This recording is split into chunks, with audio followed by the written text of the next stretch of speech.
Thank you very much. Right, good morning. Thank you for attending the Venues, Events and Marketing Committee.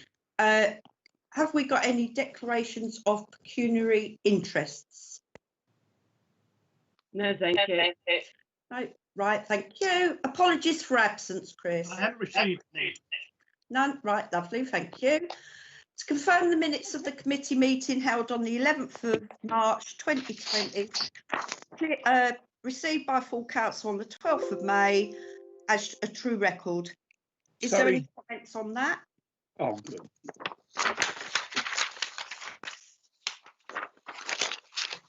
I have been cleared by full council.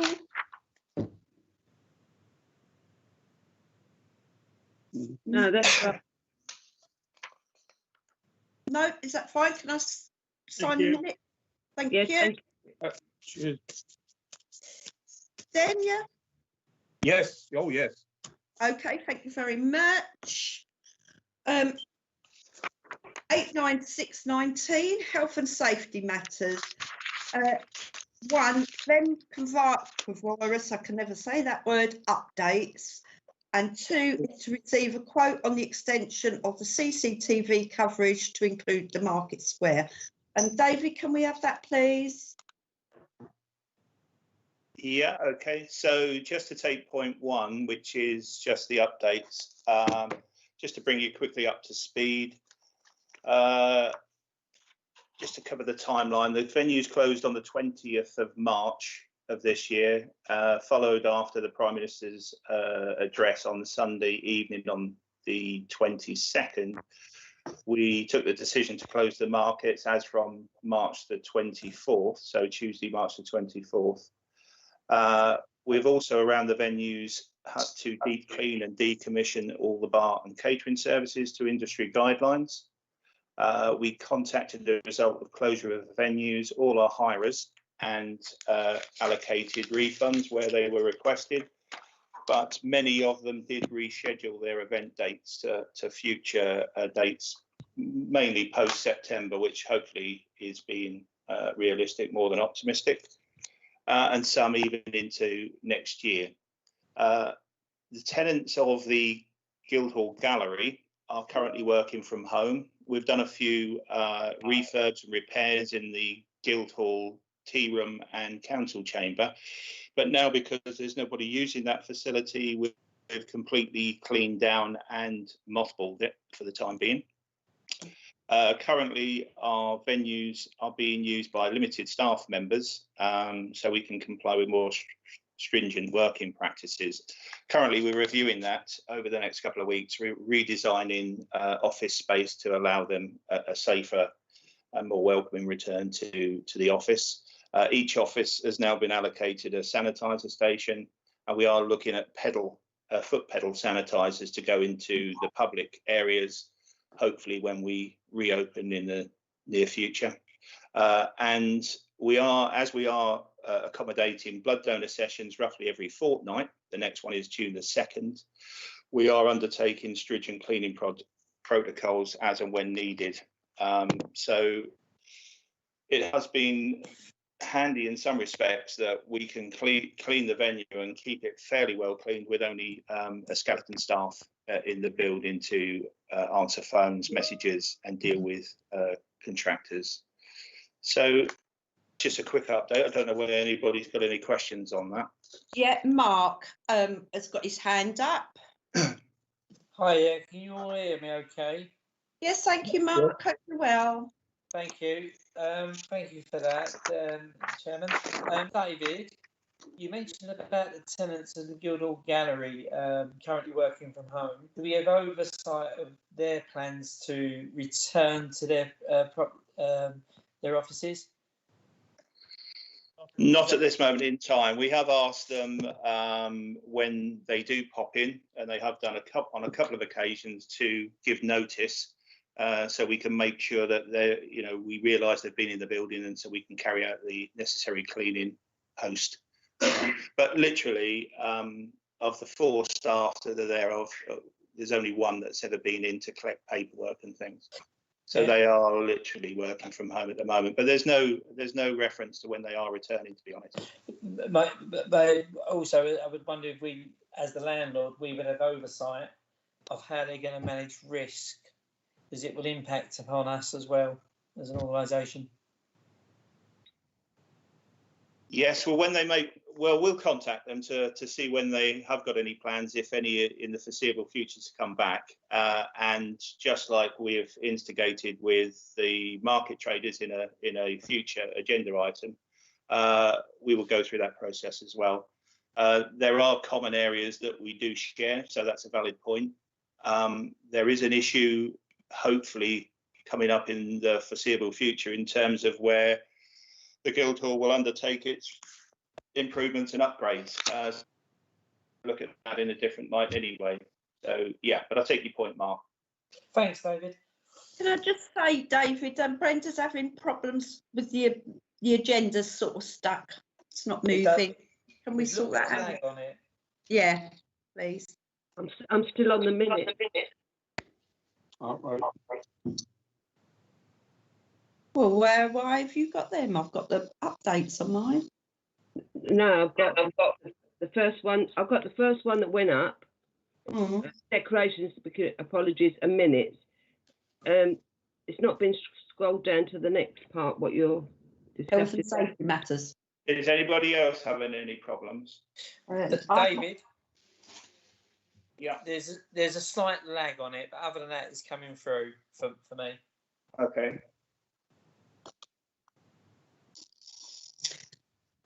Have we got any more comments on what David has said? No. Are you No, all happy? Sorry, Brenda. Yeah. I think that it's they're doing a good job down there. You know. Yeah. Mm. Keep it up. I mean, we've had to pop in, obviously, but you know, everything was well organised. They're keeping their distance from us and themselves. Yeah. Yeah. And the little windows going up, so that's quite nice. Yeah. Yeah, it does look good. Yeah. Well, going forward, in view of trying to get some staff back into the workplace over the next couple of weeks, we are obviously looking at welfare screens, dividing desks, actually redesigning office space to make sure social distancing is adequately taken care of.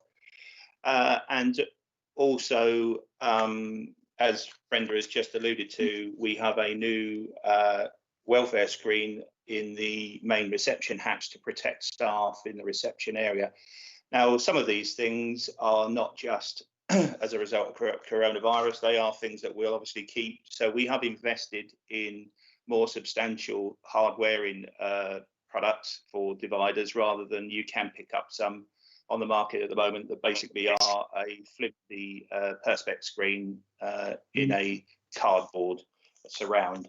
But we're looking to continue with this going forward when some of the restrictions are lifted. We think it makes good sense. Yeah. It does. Right. Anything else on that one? No. Right. Thank you. Shall we move on, David? To number 2, received the quote for the extension of the CCTV coverage, or is that on? No, that's fine. This is the second point of the health and safety. So we've brought it into this agenda item simply because in the past we have installed our CCTV coverage over 3 separate phased installations. The next one that we feel is needed is the one that covers the whole of the marketplace. Currently, it covers the Guildhall porch and a very small section of the marketplace. But again, in terms of an agenda item coming up later in this meeting, it will extend the health and safety that's enabled for our staff to work for markets, events, and other such like. And also, we do from time to time get inquiries, unfortunately, from members of the public that have parked on the market square that have obviously had a bump and a knock, because as we all can see from time to time, people don't park within the bays correctly. So again, this will aid that scenario, and we can also track and monitor how the car park is used. So that may be useful going forward as well. So I have actually said that we receive a quote. The quote has come in at £865.40 plus VAT.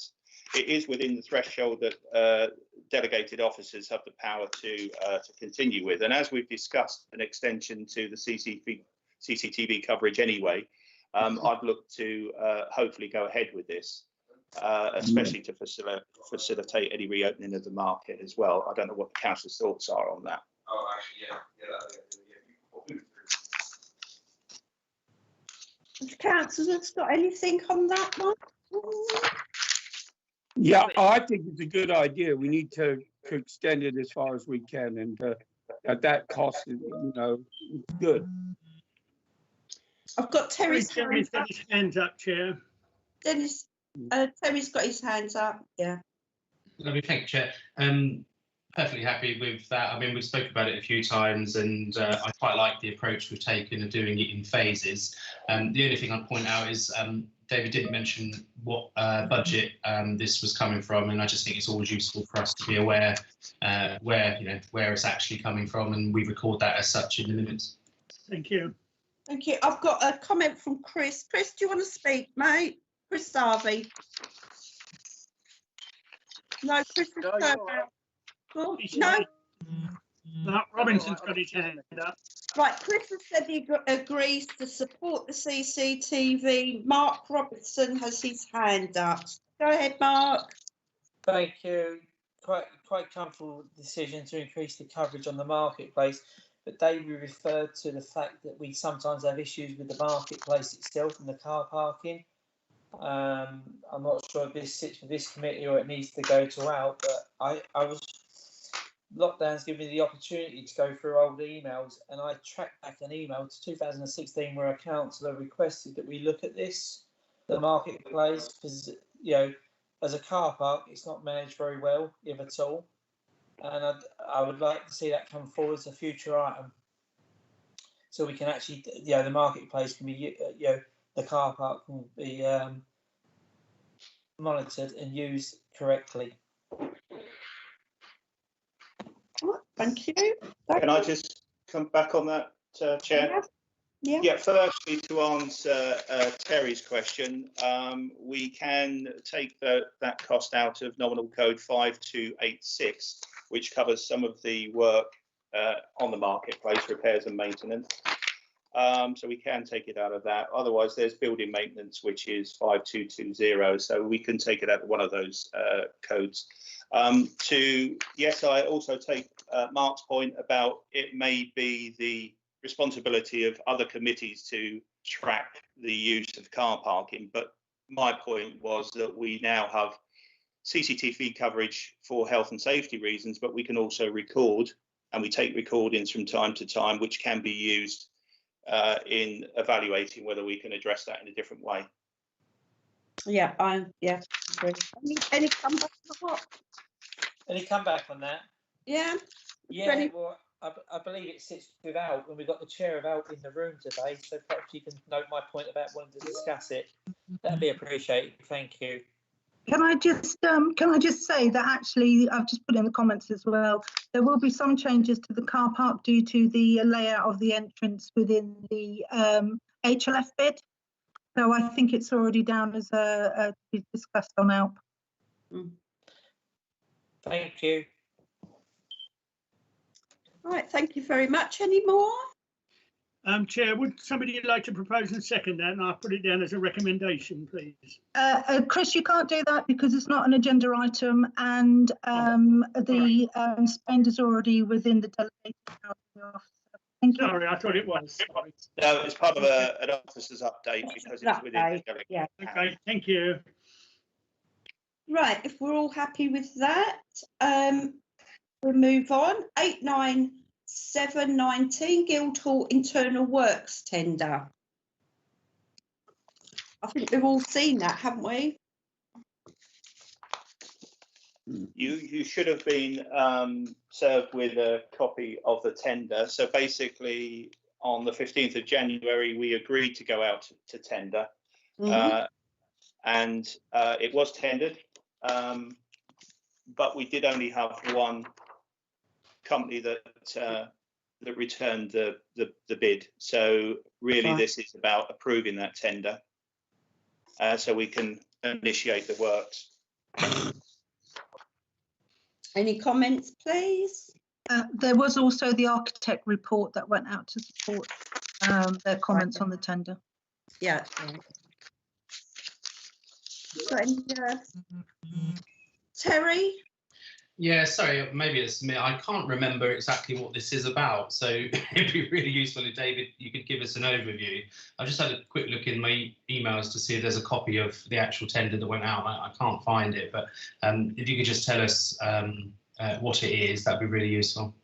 Yeah, I know Ros is on the line, so she has done a lot of work with the overall bit of both interior and exterior works. So she may well be able to fill us in. But basically, the works are about reconfiguring the toilets within the Guildhall ground floor. Also installing a new disabled toilet, a small servery to service the Guildhall tea room, an extended ramp to make the ramp in the Guildhall corridor much more safe and compliant to DDA. Yeah, and that's about it in terms of internal works. Plans were circulated last year. I can't remember the date off the top of my head. Councillors did have input into the plans. They were all approved. And as I said, we agreed to go out to tender on the 15th of January of this year. Can I bring Ros in on that, please? Yep. So it's been through Alpant, it's been through VEM a couple of times, really. We had some site meetings with councillors where we looked at the different options and the different designs. So this is just the internal parts first, because we've divided it into two sections. There was some debates around the toilets, remember, about whether we went for unisex toilets. We've now gone to his and her toilets again with a separate disabled. So they've managed to reconfigure that because councillors, I know, weren't too sure about that. There's also going to be the new display case by the ramp internally, where we're hoping to have our Dr. Min's display, and that'll talk about the kind of the civic history of the Guildhall too. Yeah, and yeah, the servery will then take us up to the level that we can operate properly for the Guildhall tea room, because they'll have running water and a proper preparation area, which will go nice with the new staff. Terry would like to come back. Yeah, thank you. That's really useful, Ros. I must have missed that meeting when that was discussed previously, but I suppose the only question would be, have we gone back to the one company that applied to see if they are able to still do the work? Obviously, time's moved on and there's a lot has changed over the last few months. So just really a question about, have we checked that they're able to do it? And are we confident that we promoted it well enough to get value for money and make sure that, you know, people were aware of that opportunity? You know, depending on the answer to those two questions, you know, you get your answer if you want to go ahead and accept it. Yes, well, we went through the normal processes, and the architect also emailed out to their architect their contact list as well. So they went out to 5 companies as well as going through Contract Finder and things. And what was the second part of that, Terry? Have we actually spoke to them recently to make sure it's still okay? Yeah. And we have checked with them. They are a big company. We have used them in the past. They do a good job. So, and they haven't actually shut down through the whole of the period because they've been in construction. So, yeah. Any more? No. Thank you, Ros. So, any more comments on that one? Thank you so much. No. Yeah. So it's got to be approved now, please. Yeah. Can we approve that, please? Would I have a sec? Well, we need a recommend. Do we need a I'll be the proposer. proposer? That's it. Yeah, and a seconder, please. I'll second it. Thank you. Could you say your name when you second it, please? Oh, Brenda, Miss that. Councillor Crawford. That was And- our Dennis, thank yeah. you. And this is to accept and approve the tender. Is there an amount that I should put in and where it's coming from, please? The amount was, oh God, I've just seen it. Was it, Roz, can you come back on that, please? I can't find it. I've lost it. I think you can just put to approve the tender for the internal Guildhall work Thank you. Yeah. as presented. But what we'll do is we'll put the project nominal code in so that it's clear where the finances are coming from for it. Thank you very much. I would, sorry, if I could just jump in there, Chair. If you say as presented, I can't see where it is presented because it's not on the presentation in front of us. And I don't know how much the value is of this tender that we're approving. So I do quite like the suggestion that we record where it's coming from, but also how much it is. I think, I think Roz has just put it there. It's a big sum of money. And essentially, I'm being asked to vote without everything in front of me. So I should abstain on that sum of money. But, you know, I'm not overly unhappy. It's just, you know, I don't have it in front of me. Or we could Well, the change it report, to as previously circulated. circulated. But didn't we get the quote and that sent to us with these, along with these minutes? Yes, you did. Yeah. So the So- quote should be along with the minutes, Terry. So you could put as circulated. Yeah. Got that, thanks. Mm-hmm. Do we need a vote on that, folks? You do. Yeah. Thank you. So I wonder if you could do me a favour. What we're going to do is we're going to do it in the column there. If you could just do what we did yesterday, which was A for approve. Sorry. What was it we did yesterday, Ross? What were your three things there? Well, For, against, against abstain. and abstain, that's it. So it's for, against and abstain. So if you could put an F next to your name, an A or an ABS, please. Oh my word. You can vote now on the meetings chat. Thank you. Vote. I'm on meetings chat and I don't see any columns. No, just type in Just your. type in. Yeah. Oh, okay, thank you. Sorry, that was a very loud slurp of my tea. I better put my microphone off. Four. Oh, I need to put my name for it, don't I? Yes, please. No, your name will come up then. Go in your chat and it'll just say if you're for it or against it. Right, I'm just sending it off. Yep. Thank you, Dennis. Yeah, got it down. Thank you, Mark. Is there anybody else wishing to vote? I don't know whether I voted or not. Then I'll put you down as 4. That's okay. Yeah, you've done. Yeah. So I've got 1, 2, 3, 4, 5 for and 1 against. So that's carried. So that's carried. That's brilliant. Thank you, Chris. Can we, are we able to find out who voted what way? Yeah, by looking See it at on the the chat. chat. If you look in your chat, then you'll find it. I look in my what? In the chat box where you've typed, Right, okay, thank you. it'll all be on there. So it's Oh, I've got Carla as well. Carla has come in. Thank you, Carla.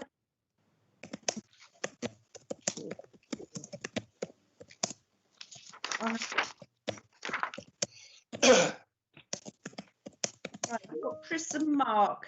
Are you? Chris voted for as well. He was on there already, I think. Yeah, he's quite quick on the trigger, isn't he? Yeah. Right. The only vote that's not on there is yours, Jen, but you don't But need it's carried carried. anyway, so yeah, you know, yeah, as long as it's open and fair. Right, I think that was it, wasn't it, on that one? Are we finished? Any other questions? So we'll move on to 898/19, review of reopening our weekly markets. Discuss options. government guidelines, the health and safety and the TT staff responsibilities. You should have had with the agenda, if I'm right, please correct me people if I'm wrong, Chris did send out information on what we'd had returned. David, do you want to start it, please? Yeah, okay then. So just to cover the first point, in fact, a couple of the councillors have been quite keen to reopen the market, and I think it's Councillor Robinson who requested that this was part of the agenda for today. So just to give you some background before we discuss the fors and wherefores, shall I just say that the government guidelines dictate for open markets a list of essential traders that we can, if we wish, invite back to a market. And within our list of traders currently, we have fruit and veg, fishmonger, household goods, pet food, bread, cheese and eggs, and cakes and savoury foods. To try and determine the potential risks and their attitude to adhering to any restrictions that the government have imposed, we did send out a letter, and the councillors did receive a copy of my letter that I sent out to those 6 traders. We gave a deadline of last Thursday for them to submit their operational statement, which would address, and we gave them an idea of what we were looking for. So it would be things like additional staffing measures to cope with social distancing. Are they going to monitor that? Or how are they going to control the customer queuing systems? Any additional hygiene measures? Are they going to provide additional signage which will inform customers about things like method of payment, where to queue, direction of flow around their stall, and how to pay? And also the option, if they were to implement any other additional measures, to highlight that on their return. Of the 6 traders that we invited to submit the operational statement, only 3 did return it by deadline. And you have also been copied with those 3 traders' operational statements for you to look at before this meeting. But if we do review and reopen the market, then there are also additional responsibilities that I'd just like to draw your attention to, and they relate not just to the public and stallholders, which are obviously clearly important, but also staffing. So there are heightened risks to staff. Currently, we operate our market with a sessionally paid market supervisor who facilitates the setup, and that is safe arrival of traders, collection of tolls, ensuring that they adhere to the normal health and safety risks of equipment, etc. And then leave the market roughly about 8:30. The market is open to trading from 8 o'clock, satisfied that everything is ready for that particular market's trading. They then return to the market, usually around about 3 o'clock, as the market then looks to close down and supervises the standing down of stalls, movement of vehicles and safety of members of the public that might be onto the market square at that time. And then once everybody's clear, they will close the market and reopen it as a car park and look to secure bins, toilets, etc. Now, we have looked at other markets that have reopened, and because of the heightened risks and the extra health and safety measures, they have looked to maintain their staffing of those markets over the whole period of it being open. They have operated restricted times. The usual favoured time seems to be 8 a.m, which is our current opening time, and closure at 1 p.m. rather than 3 p.m. But a couple of markets that we looked at has around about 4 staff that are there continually through the day, ensuring that traders are upholding all the H&S measures that they've agreed to. So although we've only got 3 traders that have returned at this moment in time, we do need to go back to the others. They may be instilled with a little bit more confidence if our market is open. So it could be in the future that we increase those numbers. So I think it's something that we need to get clear and agreed from the outset. Yeah, so that's just a little bit of background. in Can I bring terms of what is expected. And really, it's now over to councillors to discuss and debate the Where's My Workforce. Right, I've got Chris, Dennis first, and then Chris Harvey. Right. I had a little bit of difficulty there in that the connection dropped out and I had to go through the process of getting back on. So I missed part of your presentation, Dave. But I'm generally in favour of the market going forward, as long as we can maybe ask the store holders to have some responsibility to keep social distancing and everything, and we just have an overall view of it.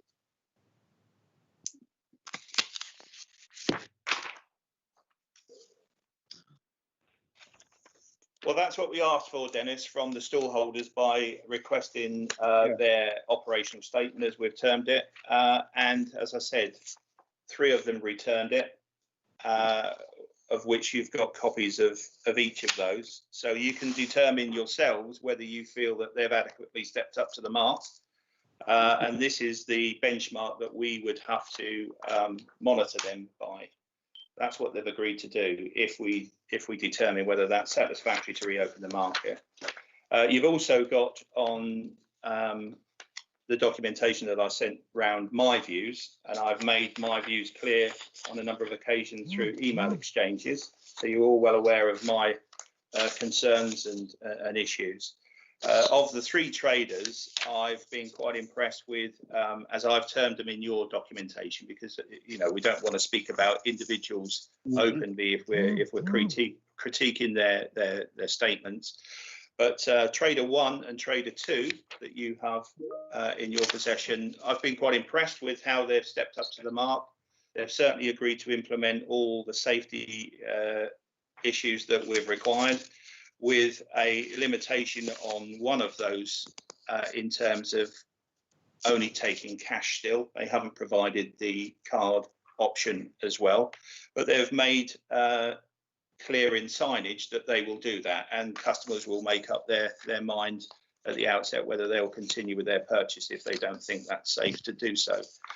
Trader 3, I'm not particularly very impressed with the return of their information, and at this moment in time I would recommend that we don't invite them back. It gives us an opportunity to, if we do agree to reopen, to trial it, make sure everything works, and in the interim I can have conversations with that trader and explain to them the expectations that we require in this current circumstance, or they remain away from the market until normal conditions return. Can I just, Chris Harvey's made a very valued point. Chris, do you want to say it? You can read it out if you want. I'll listen for a minute. All right then. Chris has said, has this staff member had a basic infection control course? So would that be the, if we put anybody continuously in the market? I don't know. Is that right, Chris? Yeah, that's right. I mean, I've done a basic infection control course online through Ellis and Whittam, and it's really quite hard. I mean, I want to see the markets open as much as anyone else. The policing worries me. Yeah. Is it going to be self-policed? Are we going to have our staff there to make sure that people do what they're told? Are we going to have the appropriate markings on the market? Who's going to put them down? Who's going to take them up? And the amount of infection control we have to put in when you compare it to like the garden centre and the supermarkets, it's got to be quite strict, hasn't it? I know it's out in the open air, which is not so bad because it's not, not an enclosed space. But as much as I'd like to see it open, we have to be 100% sure our staff, public, and the market traders are safe.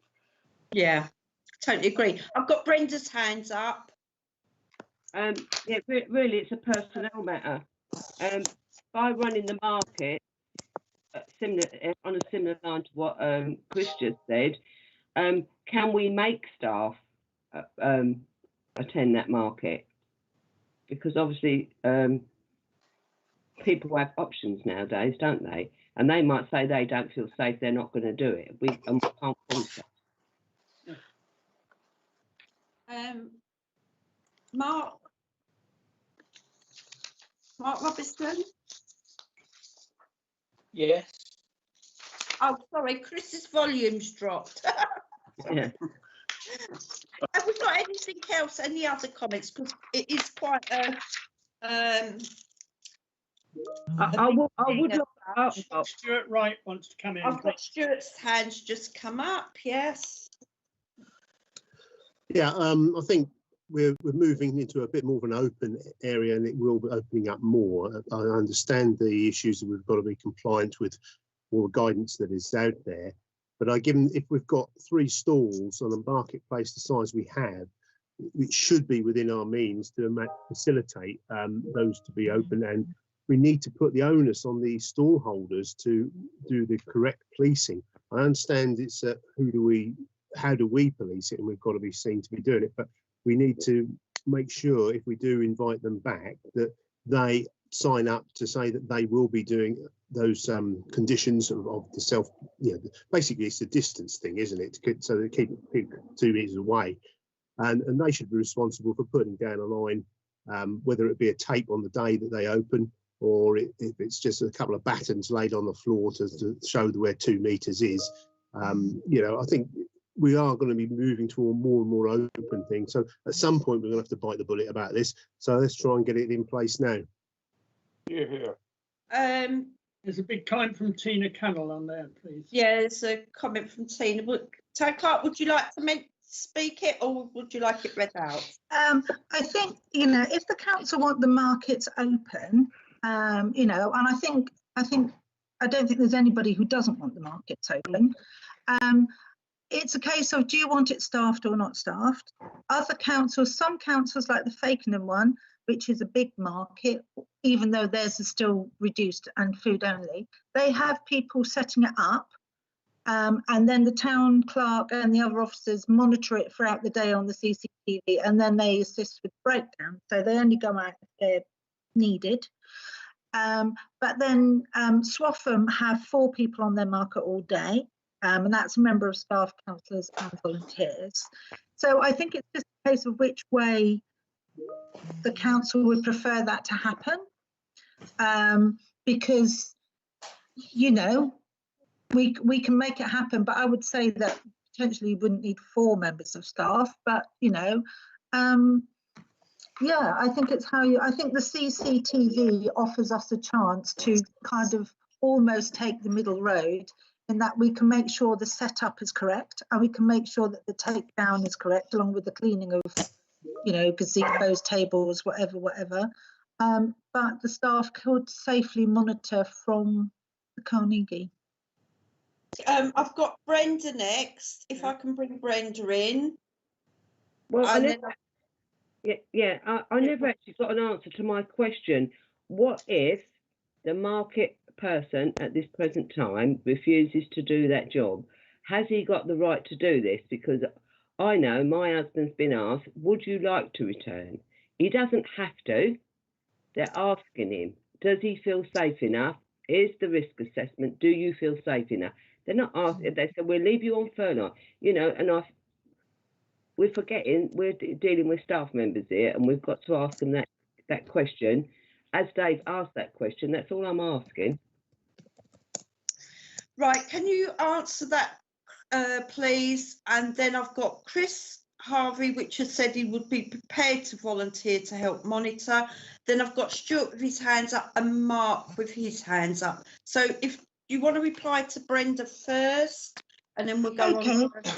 Well, the ACAS is that obviously people have a right to ask and ensure that their employees have provided a safe and welcoming environment to them. So if they had any reason to believe that we had not put all the correct safety measures into place, and that we weren't actually looking after their welfare, then they would be able to ask people to represent on their behalf not to come back to work. However, I would hope that we are going to be thorough in our, our safety measures, and that none of the staff will feel that way. But if they do, we will address those issues directly with the members of staff and find a way that they can feel safe and comfortable. Right, then I've got Stuart and then I've got Mark. Thank you, Jen. Yeah, following on from Tina's response, I think the CCTV is key to this, but it's really, Tina needs to make sure that her staff are able to do this. If they aren't able to do it, then quite clearly we can't operate. But if she's comfortable that we've got staff that are willing to work, and as Brenda said, to carry out that supervision, then I think we've got a way forward.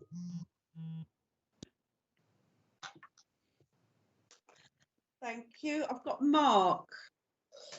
Thank you. When I originally asked for this item to be put on the agenda, it was never the intention for the market to open up as it was before the pandemic kicked in. I'll just wait. Sorry, I've got a train going past. So, I think this is manageable. Health and well-being of everyone involved is paramount. I feel ideally placed running my daytime job, running the cleaning business. I'm quite happy to give my time up every Saturday morning to facilitate the opening up of the market, seeing I'm dealing with sanitisation and cleaning processes and risk assessments on a daily basis related to COVID-19. So I'm very, very keen to get involved on that front. But I think with reconfiguring the market, I don't hear anything that's an obstacle, just an hurdle to get over. And I think there's an important health and well-being aspect for our community.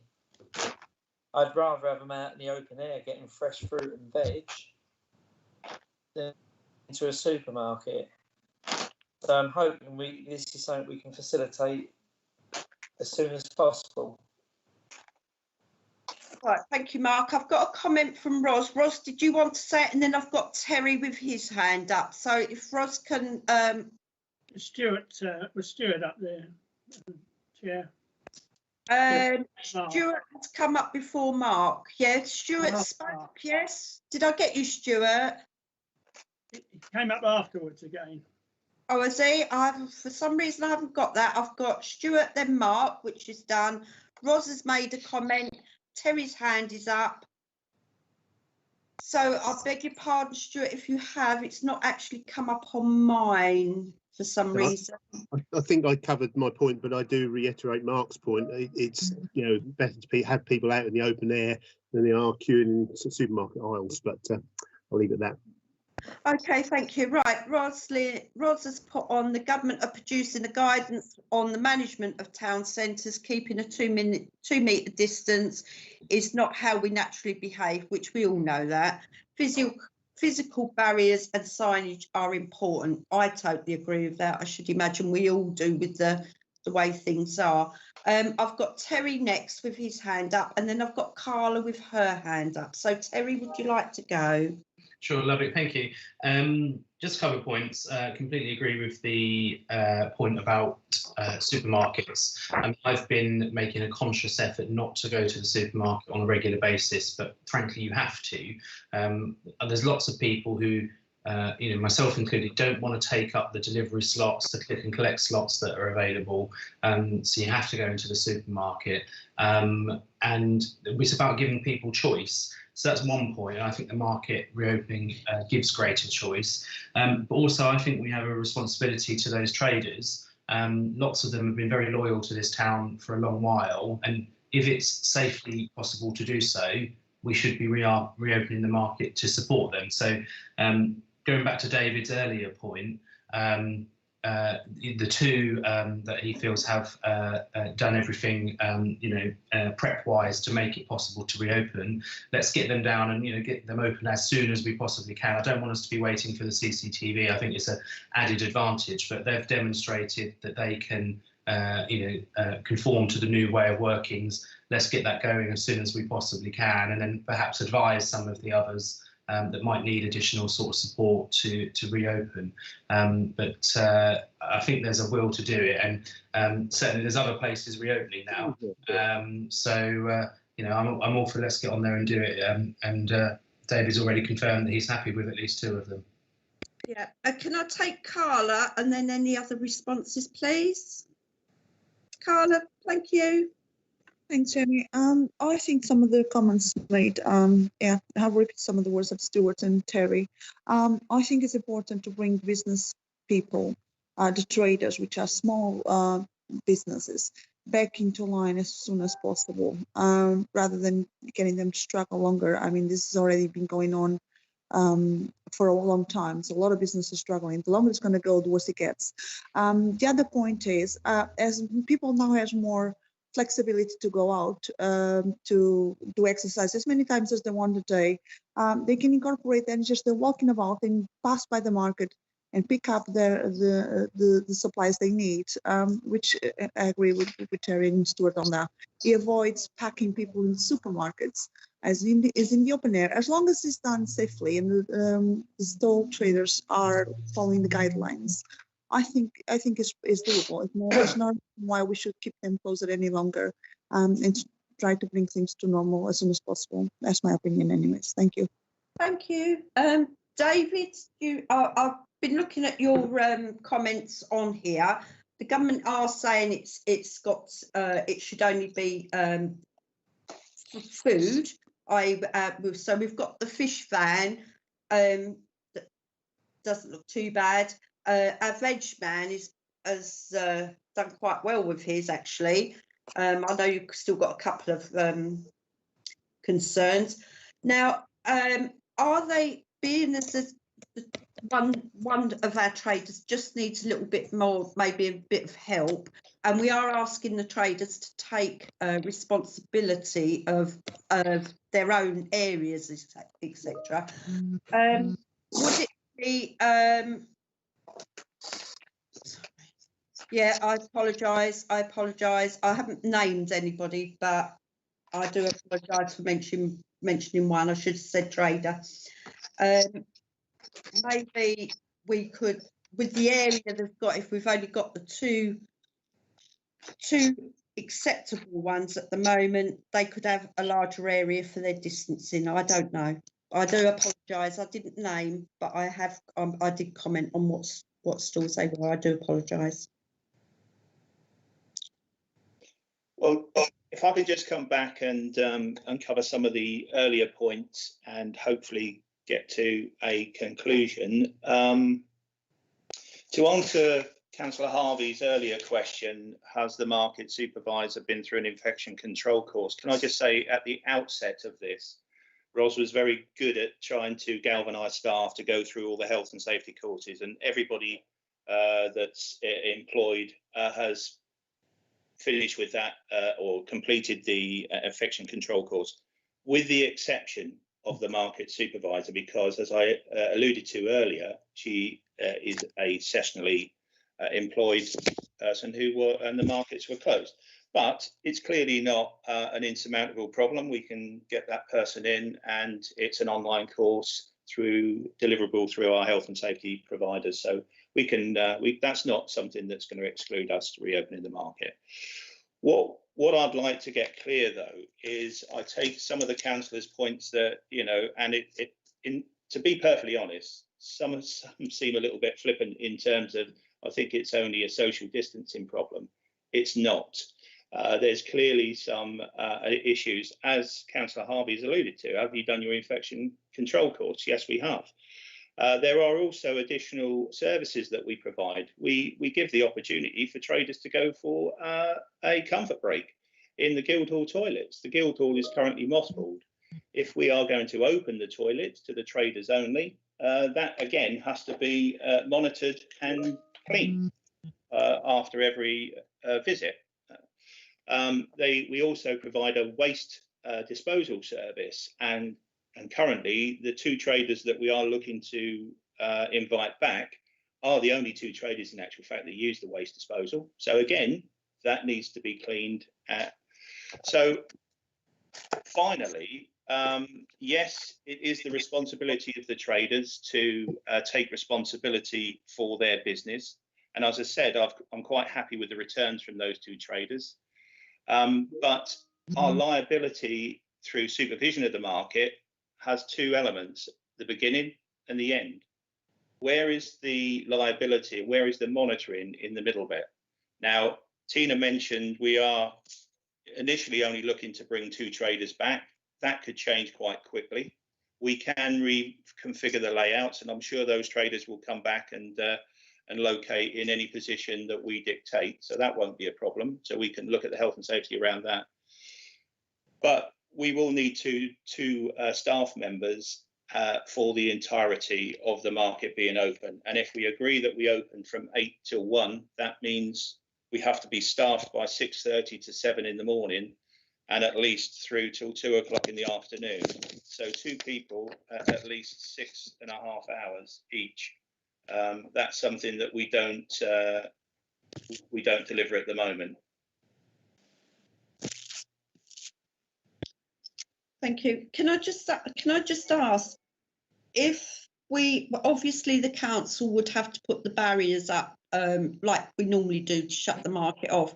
If the traders actually do all their own setting up, setting out, so they I bring their own tables, gazebos, whatever they need, if they've got their own, that would save something for the staff, because if you use the tables and the gazebos, they're going to have to be obviously deep cleaned, etc. So really, if they could use their own staff, that would cut that bit out, wouldn't it? Well, again, just to give you some information around that, those 2 traders that we are looking to initially invite back, they don't use our equipment. Right. Trader 3 that we discussed earlier, that will have to come back at a later date after additional conversations and advice. Yeah. They do use our equipment. And there are 3 other traders that technically could come back, and they're on that essential traders list. And that will be extended going forward. I mean, you know, garden centres are now open, so that, you know, the relaxation of the guidelines will come. And there are a lot more traders that use our equipment. So that's something we might have to consider in the future. So we clean for their use and we clean down after use. So there's additional responsibilities to staff and liabilities to their health and safety. So unfortunately, it's not just a case of telling traders that they can come back and closing the market entrance and exit. There's a lot more to it than that. But I think we are covering most of the points.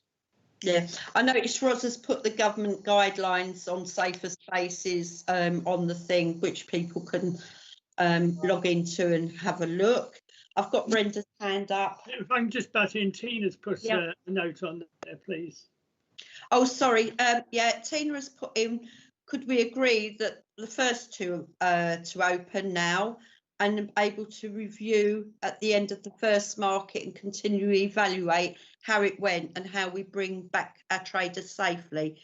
Eventually, we may need another market space for our traders in. Can I come in there then? I've got Brenda next, and I've got Mark. Right. Dave alluded to the toilet. Well, as you know, if you're uptown and the market's on, you and you're dying to go, you nip into the Guildhall. So, what are we actually planning for them toilets? Because obviously, Norfolk County Council said no to the bus station, and then we go and open up that one. They're going to say, you know, looking at what public, why ain't Cage Lane open? Because that one's open, and if we don't open them, where do traders actually go? I'm not being funny, but that's a long time to stand on the market square without going. we sort of like skip the toilets.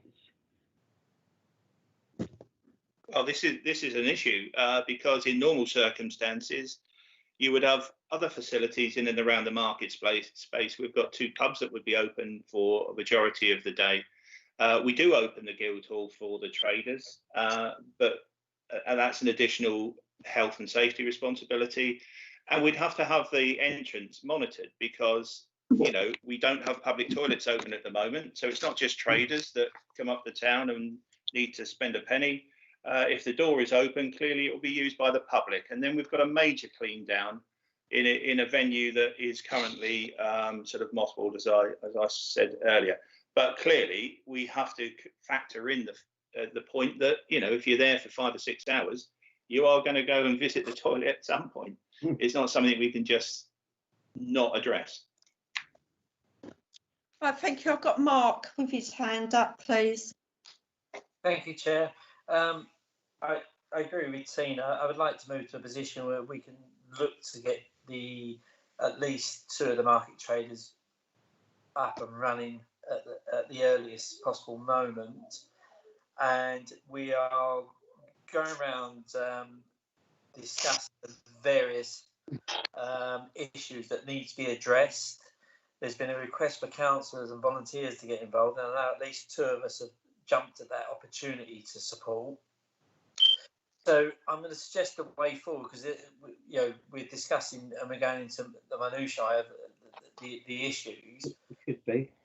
We now need probably yourself, Chair, myself as the Vice Chair, and the VEM officer to work over the next week and a half to actually finalise the plan, come back to the committee and say this is what it's going to look like, and we can either green light this or red light this on that plan.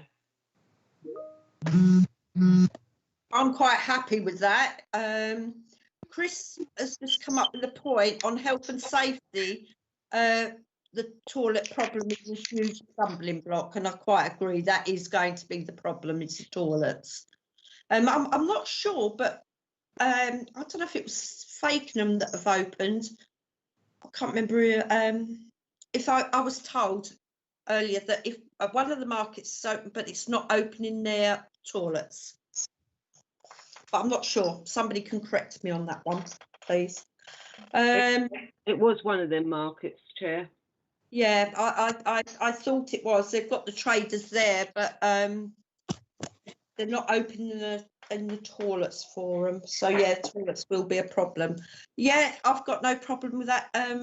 Mark, joining up with the chair and that of help. No, I say. No, you don't need me, do you? I just think we need to move this on, because we're discussing. We're focusing on. Yeah. Well, we need would you like at some point arrive at a decision so we move it forward? Yeah. So, Chris, do we need to recommend that? No, I don't think so. Thank you. I've got that yourself, Mark, and David will get a plan for getting the 2 traders up and running, and finalise that plan as soon as possible. Yeah, that's fine. Okay. Any other comments? Chris has come back. Could he be involved, please? I don't see why not, Chris, being as you're our sort of health and safety man as well. So, Mark, have you got any problems with Chris coming in on that one? Only because it's Chris. Yeah, I did think, but I'm trying to be polite today. No, apologies, Chris. Love you really, but just one thing. Can we set a timeline to this, that we have this back to committee by the first Friday in June? So that's 2 Fridays time. Yeah, we get so that. Was that a no for Chris? No, Chris wants to be involved. No. Yes, did Mark say no? No issue with Chris at all. No problem, Chris. No problem. Thank you. Thank you. So can I just come back, Chair? Yeah. I'm obviously, because we sent out these letters to the traders, I'm obviously being inundated with email and messages. They know that we're having this meeting today. Yeah. I am going to have to go back to them and tell them that it's not likely to be reopened for at least a couple of weeks. Are you happy with that? Well, are the committee happy with that? Chair? Yep. I only said 2 weeks. If we can do it sooner, I'm quite happy that we work on it sooner. We've got a bank holiday and we got a annual meeting next Friday. I'd be more happy that sooner than later, to be honest. Yes. Myself also. What about before the annual meeting, though? Do we do it then?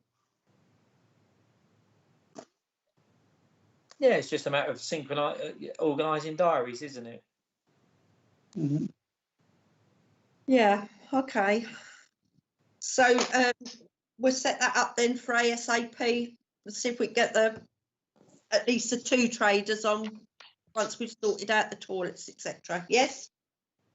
So I'm available anytime. So it's dates for Mark and Mark and David. So if you can combine dates, I'm free anytime. Not part of him. Yeah. Right. So we've got, and that's it. Then we'll get that up and running, so we can get the market started again, which will be brilliant. Right. Anything else on that one? We all recognise it's a quick one. So shall we move on to VEM priorities 899?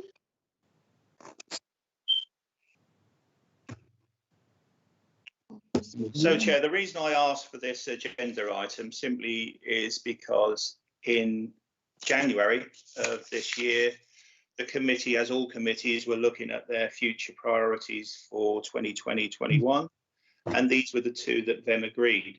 And at that time, things were going reasonably swimmingly. We hadn't even heard of coronavirus, and suddenly at the back end, the last few weeks of our year, this has struck. Our venues have been closed, as I said earlier, since the 20th of March.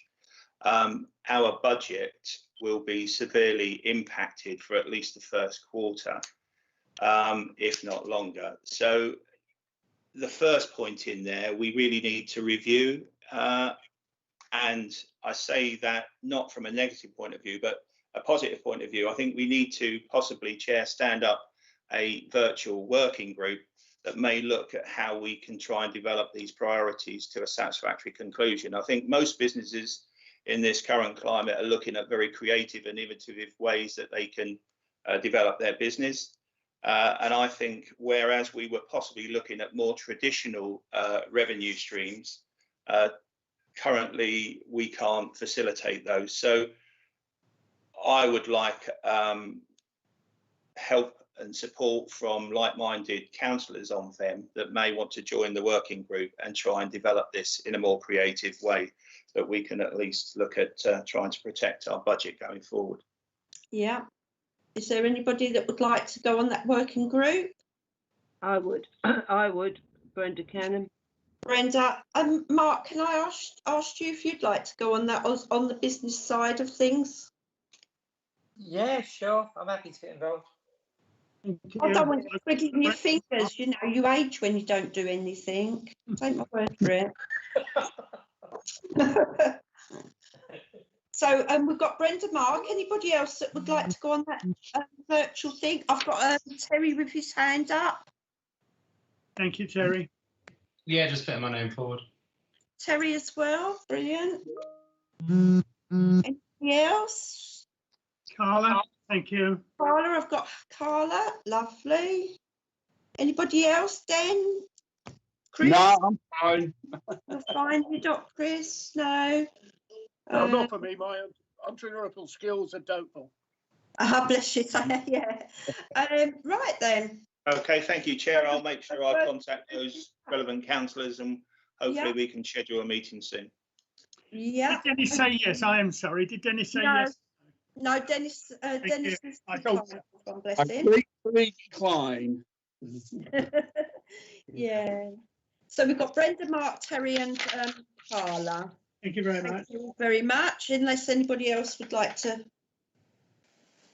join, and then just let Chris know. Okay. So that would be the priorities. Do you want to carry on, David? No. Basically, it's moving to the next agenda item, 919 VEM budget. Yeah.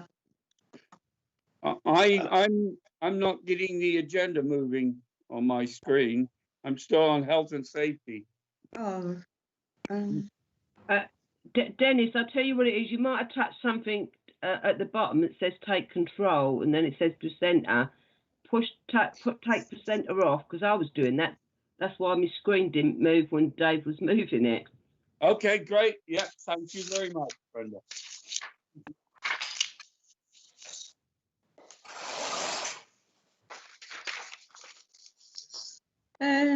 Is there any comments on this then? So councillors were circulated with the more fuller version of the 5-year budget, but the slides just actually focus on last year. So we've now got end of year figures. So the slide currently is showing the income to the end of March 2019/20.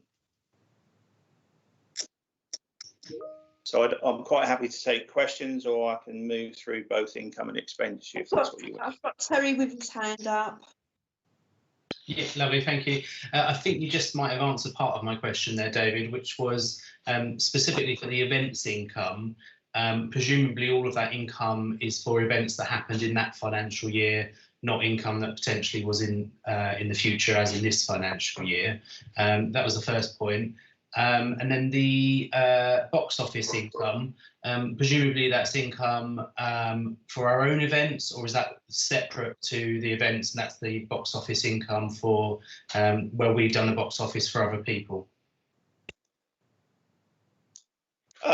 Yes, for answer to your first question, it is only for last year in terms of event income. In respect of box office income, we do not sell tickets for any third party unless they specifically ask us to do so, and we have done that on a couple of occasions. Primarily, that's the income from our ticket events. This year, we tried to generate additional income streams through delivering our own events under the banner of Live at the Carnegie. So we did a few events to trial that, which were reasonably successful, and that's just the box office income on those ticket sales. Any other questions?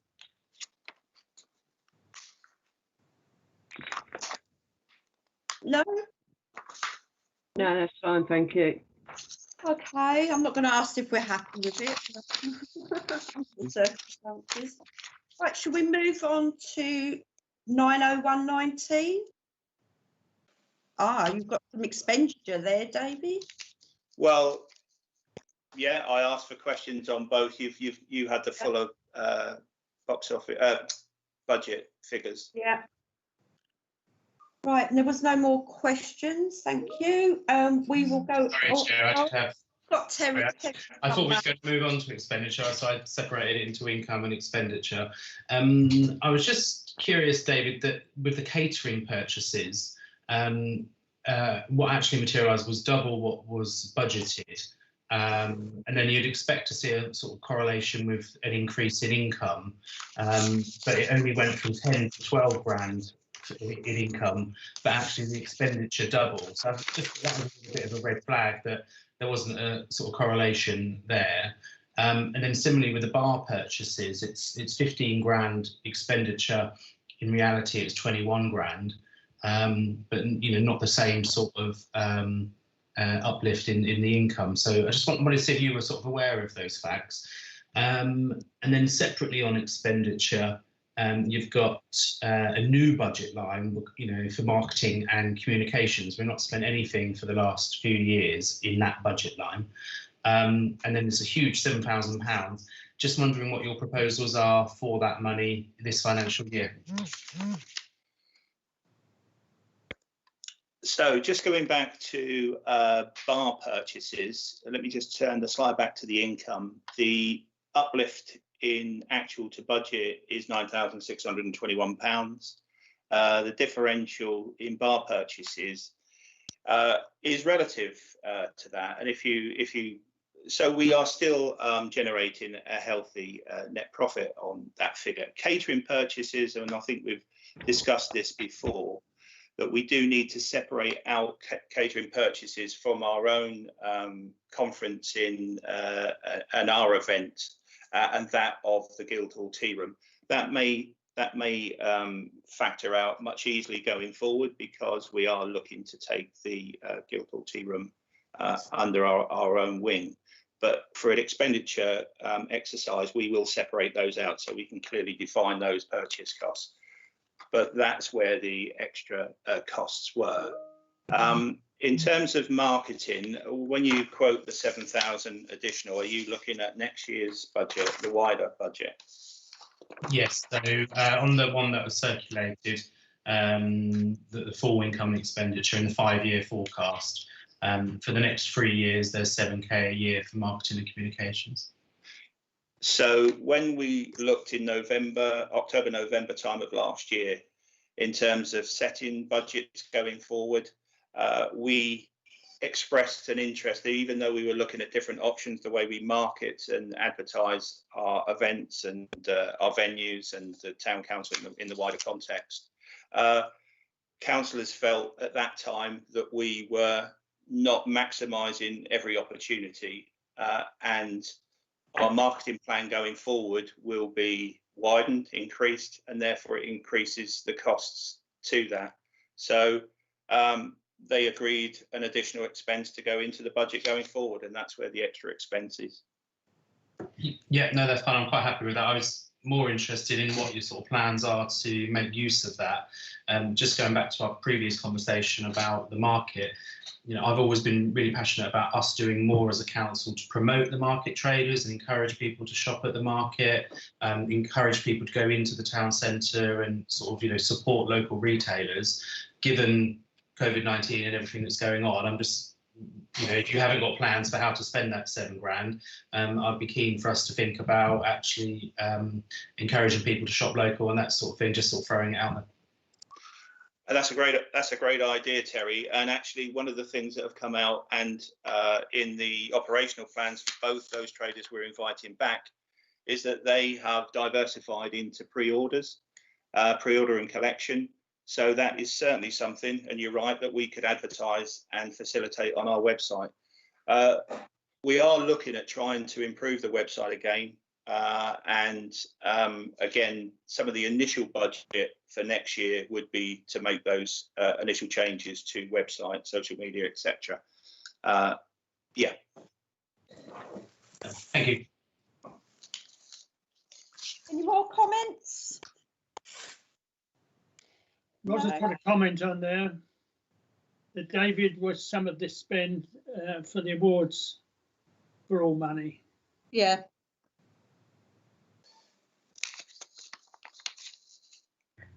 And I just wanted to add as well that the Guildhall bid, that the Heritage Lottery bid was all about pushing the marketplace with our heritage events on the market. So we still will be doing that, but doing it based on what we can do with coronavirus.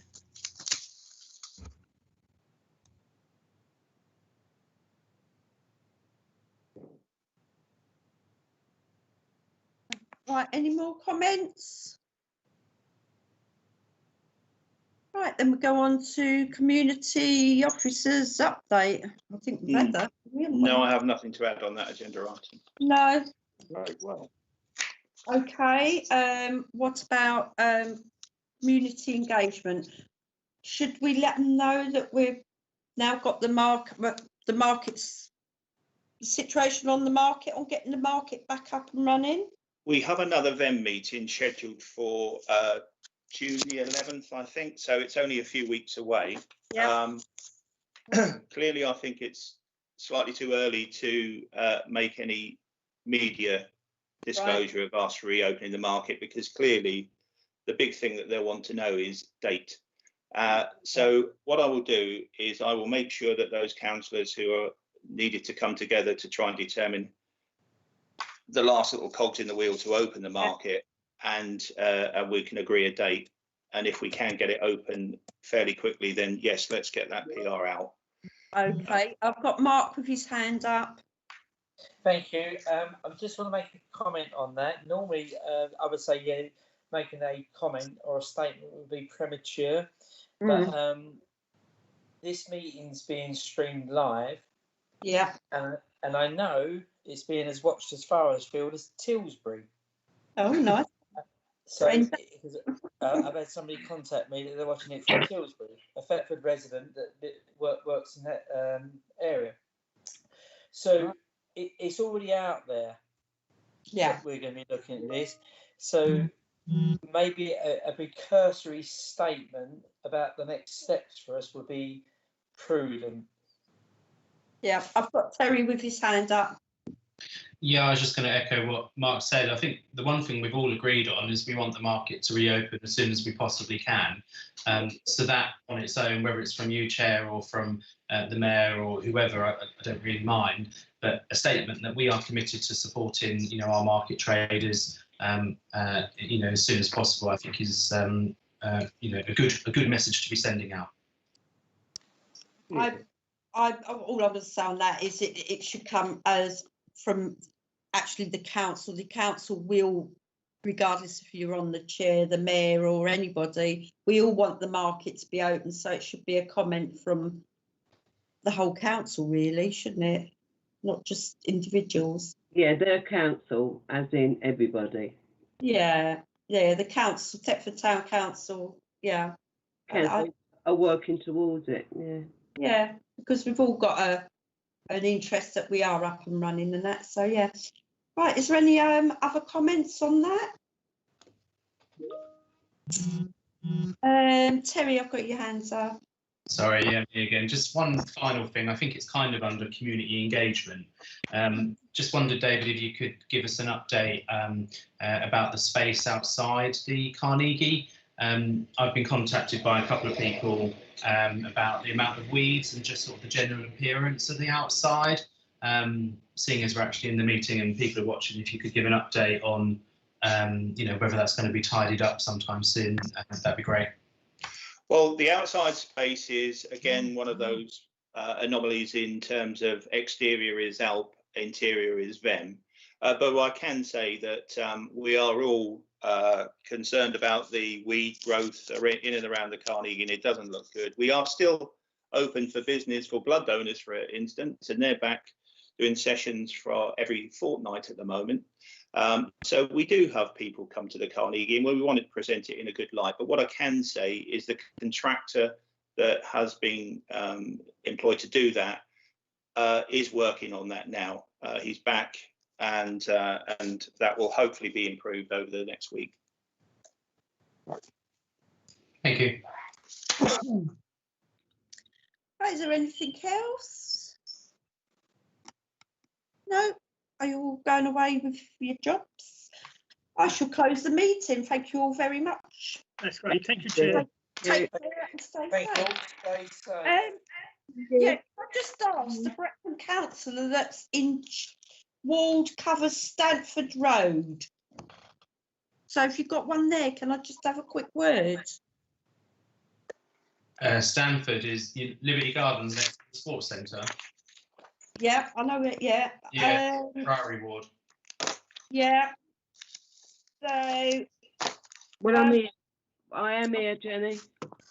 Yeah. Well, you're not Breckland, are you? Oh no, I'm not Breckland. Sorry. No, so you'd be about as wise as this as I am, just being town councillors. I've had a contact. I don't know if anybody else has had a contact from a young lady. By all accounts,